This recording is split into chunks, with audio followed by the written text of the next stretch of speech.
Alright guys, I thought I'd take some time here and try to go over this main shaft with you. It's I'll do my best to try to describe it and how it functions. My basic fundamentals of trannies was a crash course by my father, and I'm going to try to describe it in the same way he described it to me. As I tell you, it made a lot of sense to me after he described it. And I understood how it worked from there on, especially after I rebuilt my first tranny. It made a lot of sense to me, and I always went back to that basic fundamental steps that he showed me. This shaft there's actually two shafts here. You got your input shaft, as you can see that's separate, and this is your output shaft. Your input shaft has your fourth gear. It also works as your main drive gear for your counter shaft. And this is your output shaft. This is all in one shaft here, and then the rest of your gears are on that. Let's come down here for a minute. As you can see, this really big gear. We're going to leave fifth gear out of the equation on this one because I'm just going to work with what I got on hand. So you see this really big gear? This is first gear. When you go down from there, you come down to second gear, third gear, and then fourth gear. How does this work? And how do you shift gears, and what takes place when you do shift the gears? There's a lot of things that take place. But the main thing, the main heart of this tranny that has to work in order for this tranny to work correctly without tearing it up is your synchros. Okay, you got your sliders, and you got your synchro rings, and we'll go inside there in a minute. But I want to show you your sliders. This part of your synchro ring is connected to your output shaft. So this is always spinning at the same speed as your output shaft. When this is engaged, your output shaft is engaged. And hence, everything else is free floating. Everything else free floats except for your synchro block setups. They're part of the shaft. They're splined onto the shaft. So this has to engage somewhere before your output shaft will start spinning. So if you take a look at this, here's your counter shaft, which will mate up with this shaft. And as long as your input shaft is spinning, the rest of your main drive gears are spinning. But they're just idling. They're just sitting there spinning. Your output shaft isn't spinning. Because like I said, all these gears are free floating until they're engaged. And that leads us to the next step. If you're sitting there idling in your driveway, you start your car up in the morning, for some reason, we're going to start with fourth gear, your main drive gear on this tranny. For some reason you want to put in fourth gear. I'm only doing that just for demonstration purposes. You want to put it in fourth gear. So what's going to take place? Alright, you're sitting there idle and your clutch is engaged. Therefore your input shaft is spinning. Okay. Now if your synchro rings weren't there, let me show you something. Let me take the synchro ring out. Hope I don't blow this thing apart. It's just going to grind. Essentially, that's going to be what happens if you have a synchro problem. There's no way you're going to get it in, and if you do, you're going to tear something up. So that's where the synchros come into play. Your synchro rings, if you take notice here, not sure how good you can see it, but they're tapered on the inside. And they're only brass, they're soft metal. That way these wear before the main hard parts wear. These are cheaper than the hard parts. And something has to wear eventually. Especially if you introduce an abrasive to the tranny like dirt, in this case. It's gonna wear down much faster. It's gonna act like sandpaper in the tranny. And use your imagination what's gonna happen at that point. Stuff's gonna get wore out. But the reason why these are tapered, there's a reason.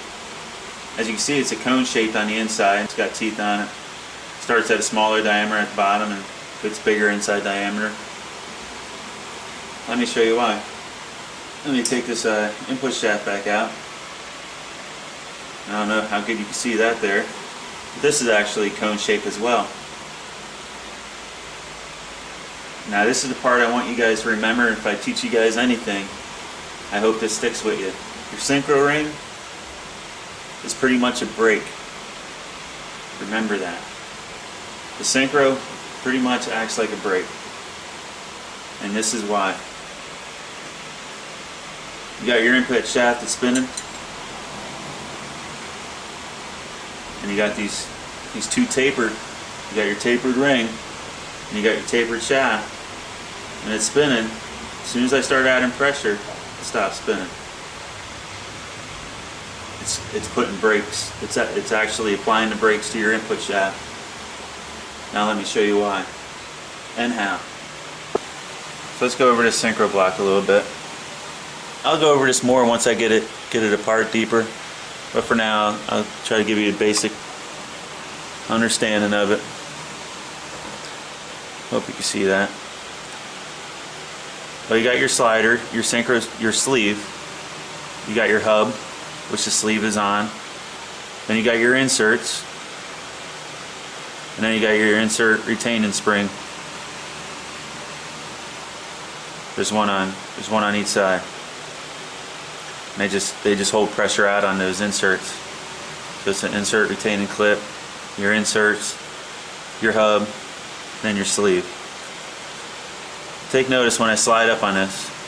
I got to be careful while this is apart because it can fall apart if I go too far in either direction. See, when I slide up on this, it takes those inserts and it's pushing them up.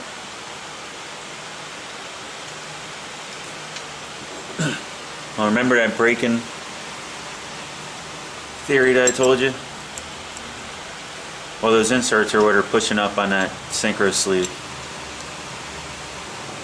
Now you got a basic idea on how that works and the parts involved. Let's reinstall the input shaft. Take a look at this. I'm just going to show you how it slows down the shaft right now on this one. The problem is that there's a lot of resistance when you shift these in the gear, and if I go a little bit too far, I'm going to end up popping my synchro blocks apart. So I'm not going to put that one all the way in gear. I'll come down to second gear and show you there, because I got other stuff that'll stop me from going too far in that gear. But for right now, I'll just show you how, if you're sitting there idling, or if these two shafts are spinning at two different speeds, you're essentially, as soon as I start putting pressure to that, you'll see that shaft stop. It gets everything spinning the same speed, whether that be stopped or 3,000 RPMs or whatever it may be. It's the whole principle is to get everything going the same speed. That way it'll slide in. So let me come down to first and second gear and see if I can give you a clearer picture down there. Okay, so now we're down here at first and second gear synchro block. The sliders, everything's in a neutral position. You see first gear sitting there spinning freely, second gear sitting there spinning freely. Your clutch is engaged, you're sitting there idling.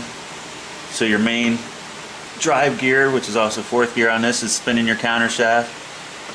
Therefore it's spinning second gear or first gear and second gear at two different speeds because they're two different ratios. You disengage the clutch, but you're still sitting still, but all this stuff is still spinning inside your tranny. So as soon as you pull back on your shifter handle, it pushes down on that synchro ring, applies the brakes,